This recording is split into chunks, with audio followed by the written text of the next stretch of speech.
Dan saya telah pun menerima laporan berkaitan dengan kejadian ini, dan ada perkara-perkara yang perlu diberi tindakan segera sama ada oleh pihak sekolah dan juga pejabat pendidikan daerah, khususnya dari segi kerja-kerja penyelenggaraan kepada kerosakan-kerosakan kecil, khususnya seperti laluan kepada anak-anak murid yang menimpa kepada Nasuha ini.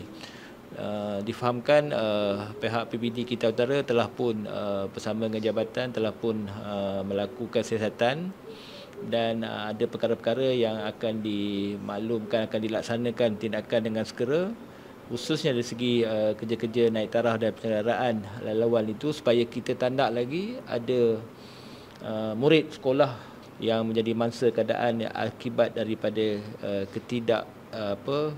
kecanaan pihak pengurusan sekolah berkaitan dengan perkara khususnya dari segi keselamatan pelajar ini.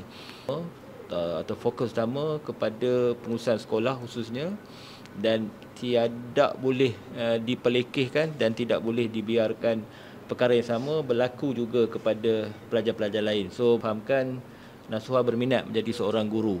InsyaAllah cita-cita itu akan tercapai dengan adanya komitmen, kesungguhan daripada Nasuha, ditambah pula dengan sokongan dan dorongan daripada kaum keluarga, khususnya daripada ibu bapa dan adik-beradik.